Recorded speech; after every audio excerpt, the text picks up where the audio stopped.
Hi, I'm Morgan, behavior analyst, and I'll be reading Those Darn Squirrels by Adam Rubin. On the outskirts of town, at the edge of the forest, there was a little old house. The only thing older than the little old house was the man who lived in it, Old Man Fuquire. Old Man Fuquire was so old that when he sneezed, dust came out. He was also a grump. He hated pie. He hated puppies. The only thing he liked was birds. All summer long, the old man painted pictures of birds that visited his backyard.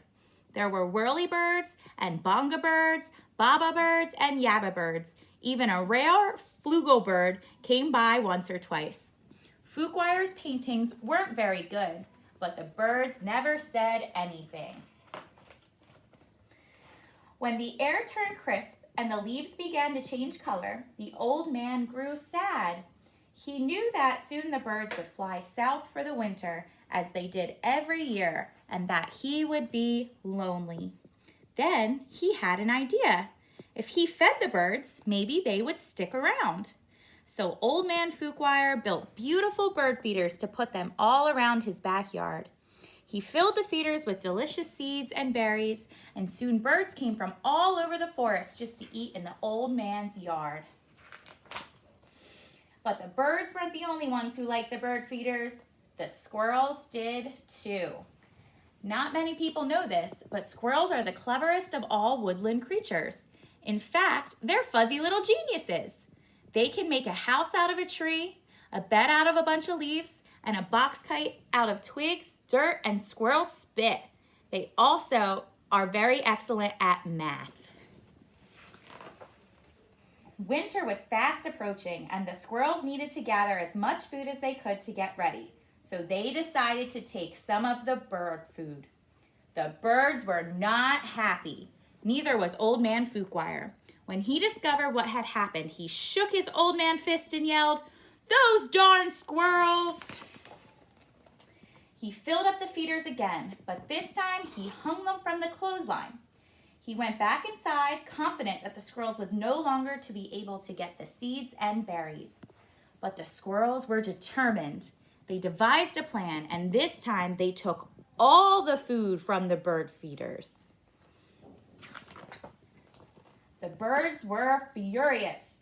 "Harump, harump, harump," yelled a bonga bird. "Those darn squirrels," yelled Old Man Fuquire. "Yum," said the squirrels. Now it was Old Man Fuquire's turn to devise a plan. He went to the general store to get supplies. He bought lasers and clamps. He bought wires and springs. He bought all sorts of tools that were to build a veritable fortress around his bird feeders. Then he refilled them very carefully. "Na, na, na, na," snorted the fugelbird. The squirrels stayed up all night working on their strategy. They drank cherry cola and ate salt and vinegar chips to help them stay awake. Finally, they had it, the perfect plan. They put on their tiny helmets and prepared to launch themselves into the air, over the fence, between the lasers, and into the bird feeders. The first squirrel misfired and hit a tree. The second squirrel went too high and landed on a bucket.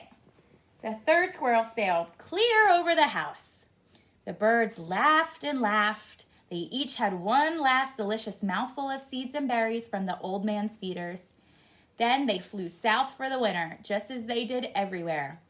"Floop," said the fugelbird. After the birds left, Old Man Fuquire was lonely, just as he was every year.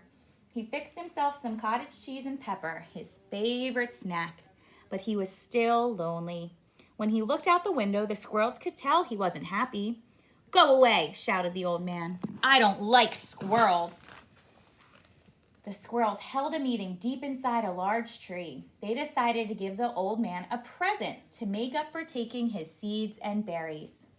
Now, not many people know this, but squirrels are not only fuzzy little geniuses, they also collect just about anything they find on the ground. These squirrels had a vast stockpile of spectacular junk to choose from. But what would Fuquire like? Bottle caps? popsicle sticks, postage stamps. Finally, they had it. The perfect gift. The squirrels stacked all of their loose change on Old Man Fuquoire's doorstep. There were dimes and old pennies. There were nickels and quarters. There were even a few tokens from Coco's arcade. It all added up to $47.36, plus a few rounds of skee-ball. Maybe you squirrels aren't so bad, Fuquoire said when he found the coins, but I still like birds better. This gave the squirrels another idea. They raided their junk collection again and got to work. When Old Man Fuquoire woke up the next morning, he was amazed to see the birds had returned. But wait, those things weren't birds. They were squirrels in disguise. Great googly moogly, said Old Man Fuquoire. This will make quite a painting. He ran outside, took down the lasers and the wires and the spring-loaded trapeze. He turned all the bird feeders into squirrel feeders and then painted his brush until it ran out of bristles.